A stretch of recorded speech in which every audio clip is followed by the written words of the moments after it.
പല സ്ഥലത്തും CPI ഒറ്റയ്ക്ക് മത്സരിക്കും, അതായത് LDFന്റെ ഭാഗമല്ലാതെ മത്സരിക്കുമെന്ന് പറഞ്ഞിരുന്നു. ഇപ്പൊ ചർച്ച നടത്തി അങ്ങനത്തെ സ്ഥലത്ത് നിന്നൊക്കെ അവരെ പിൻവലിക്കും എന്നാണ് എന്തെങ്കിലും ധാരണയിൽ എത്തിയിട്ടുണ്ടോ? ഇപ്പൊ ചിറ്റൂർ നഗരസഭ ഉൾപ്പെടെ.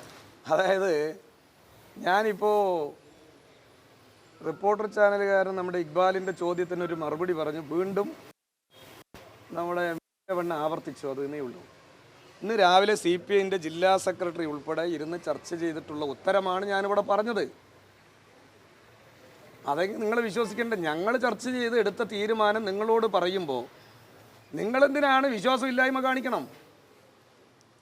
ഞങ്ങളുടെ മുന്നണിയടിയല്ലേ തീരുമാനം. അതിന് വിരുദ്ധമായി ഇനി തുടർന്ന് പോവുകയാണെങ്കിൽ ഞാനത് പറഞ്ഞല്ലോ, മണ്ണൂരും ഞങ്ങൾ അവസാന നിമിഷം വരെ പരിഹരിക്കാനുള്ള ഇടപെടൽ നടത്തുന്നുണ്ട്. അത് പരിഹരിക്കപ്പെടുമെന്ന് തന്നെയാണ് ഞാൻ വിചാരിക്കുന്നത്. അതിനുള്ള താല്പര്യമാണ് CPMൻ്റെ നേതൃത്വം എന്ന നിലയ്ക്ക് ഞങ്ങൾ സ്വീകരിച്ചിട്ടുള്ളത്. അത് ഇനിയും തുടരും. മണ്ണൂർ ഞങ്ങൾ കഴിഞ്ഞ തവണയും മത്സരിച്ചു എന്ന് മനസ്സിലായില്ലേ? അപ്പോൾ കഴിഞ്ഞ തവണയും മത്സരിച്ചു ഞങ്ങൾ. എന്നാൽ ഇത്തവണ ഞങ്ങൾ അതിന് അങ്ങനെ ഒരു താല്പര്യമില്ല. തമ്മി മത്സരിക്കണമെന്നുള്ള താല്പര്യമല്ല. CPIയുടെ ജില്ലാ നേതൃത്വത്തിനും CPMൻ്റെ ജില്ലാ നേതൃത്വത്തിനും ഞങ്ങളുടെ അവിടെയുള്ള ഏരിയ നേതൃത്വങ്ങൾക്കും രണ്ട് പാർട്ടിയുടെ ഏരിയ നേതൃത്വങ്ങൾക്കും ചില വ്യക്തി താല്പര്യത്തിൻ്റെ പുറത്ത് ചില വ്യക്തികൾ ചില പിടിവാശിയിൽ നിൽക്കുന്നുണ്ട്. ആ പിടിവാശി കൂടി അയവ് വരുത്തി ഞങ്ങൾ പരിഹരിക്കാൻ ശ്രമിക്കുമെന്നാണ് ഞങ്ങൾ പറഞ്ഞത്. അവിടെയും ഞങ്ങൾ യോജിച്ച് തന്നെ പോകണമെന്നതാണ് ഞങ്ങളുടെ രണ്ട് പാർട്ടിയുടെയും ജില്ലാ നേതൃത്വത്തിൻ്റെ താല്പര്യം, ഏരിയ നേതൃത്വത്തിൻ്റെ താല്പര്യം. അതായത് ഈ BJP എല്ലാ സീറ്റുകളിലും അന്ന് സ്ഥാനാർത്ഥികളെ മത്സരിപ്പിക്കുന്നതാണ് നേരത്തെ പറഞ്ഞത്. പക്ഷേ പുതുനഗരം, പാലക്കാട്, ചിറ്റൂർ, തത്തമംഗലം നഗരസഭയിൽ ഉൾപ്പെടെ പല വാർഡുകളിലും അവർ സ്ഥാനാർത്ഥികളെ നിർത്തിയിട്ടില്ല. അങ്ങനെ 40ഓളം സീറ്റുകളാണ് പാലക്കാട് ജില്ലയിൽ അവർ സ്ഥാനാർത്ഥികളെ നിർത്താതെ. അതിന് പിന്നിൽ എന്തെങ്കിലും ലക്ഷ്യമോ അല്ലെങ്കിൽ ഗൂഢാലോചനയോ ഉണ്ടെന്ന് കരുതുന്നുണ്ടോ CPM? ഇന്നത്തെ മാധ്യമങ്ങളുടെ വാർത്തയുടെ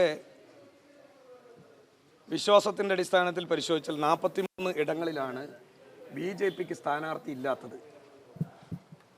അത് നിങ്ങളാണ് പരിശോധിക്കേണ്ടത്. എന്തുകൊണ്ടാണ് BJPക്ക് സ്ഥാനാർത്ഥി ഇല്ലാതെ പോയത്? ഈ ഇടങ്ങളിലെല്ലാം ആരുമായിട്ടാണ് ഇവർക്ക് കൂട്ട്? ആരെല്ലാമായിട്ടുള്ള ധാരണയെ പുറത്താണ് 43 സ്ഥലങ്ങളിൽ ഇവർ മത്സരിക്കാതിരിക്കുന്നത്? ഇപ്പോൾ ചിറ്റൂർ തത്തമംഗലം മുനിസിപ്പാലിറ്റിയിൽ കുറേ വാർഡുകളിൽ കൊടുത്തിട്ടില്ല. അതെ, കുറേ വാർഡുകൾ 5 ഇടങ്ങളും 5.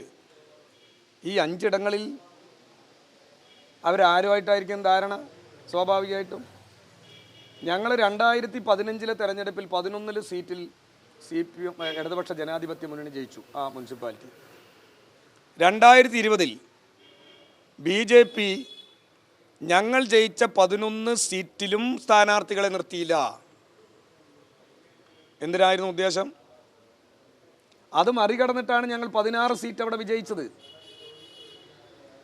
അപ്പോൾ ഞങ്ങൾ വിജയിച്ച സീറ്റിൽ സ്ഥാനാർത്ഥികളെ നിർത്താതെ കോൺഗ്രസിനെ വിജയിപ്പിക്കുന്നതിന് വേണ്ടിയിട്ടുള്ള ഇടപെടലായിരുന്നു അവരുടെ ലക്ഷ്യം. അത് ജില്ലയിൽ 43 ഇടങ്ങളിൽ BJPയും കോൺഗ്രസിൻ്റെയും ധാരണ പ്രകാരം തുടരുന്നു എന്നതാണ് മനസ്സിലാക്കേണ്ടത്. അതാണ് അവരുടെ നിലപാട്. ഈ പാലക്കാട് മുനിസിപ്പാലിറ്റിയിൽ തന്നെ എന്തെല്ലാം ഇനി ഇടപാടുകൾ നടക്കുമെന്ന് നമുക്കാർക്കെങ്കിലും പറയാൻ പറ്റുമോ? മാധ്യമങ്ങൾ കണ്ടെത്തണം. നിങ്ങൾ ഞങ്ങളുടെ മുന്നണിയിലെ ഏതോ ഒരു ചെറിയ പ്രശ്നങ്ങൾ ഇങ്ങനെ നോണ്ടി വലുതാക്കാൻ നോക്കുന്നുണ്ട്. പിന്നെ നിന്ന് ചൊറിയുന്നുണ്ടല്ലോ. നിങ്ങളെന്തേ ഇവരുടെയൊക്കെ പ്രശ്നങ്ങൾ കാണാതെ പോകുന്നത്? മുനിസിപ്പാലിറ്റിക്കകത്ത് ആ മുനിസിപ്പൽ ചെയർപേഴ്സണായിട്ടുള്ള മുൻ BJP നേതാവ്,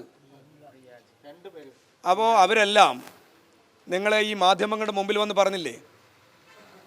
നിങ്ങളൊരു വാർത്തയ്ക്ക് വേണ്ടി കൊടുത്തു എന്നല്ലാതെ നിങ്ങളത് എന്താണ് അതിൻ്റെ വസ്തുത എന്ന് ഇപ്പോഴും മനസ്സിലാക്കി പുറത്തു കൊണ്ടുവരുന്നുണ്ടോ?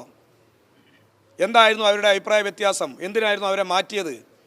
എന്താണ് BJPയുടെ നേതൃത്വത്തിൻ്റെ ലക്ഷ്യം? അപ്പോൾ അതെല്ലാം ഈ നാട്ടിൽ ഇങ്ങനെ പരസ്യമായി നടക്കുമ്പോൾ, അവരുടെ ഇടയിൽ തമ്മിത്തല്ല് വ്യാപകമായി നടക്കുമ്പോൾ, സീറ്റിന് വേണ്ടിയും പണത്തിന് വേണ്ടിയും എല്ലാത്തിനും വേണ്ടി നടക്കുമ്പോൾ നിങ്ങൾക്കത് പ്രശ്നമേ അല്ല. നിങ്ങളെന്ന് പറഞ്ഞാൽ മാധ്യമങ്ങൾക്കത് പ്രശ്നമേ അല്ല.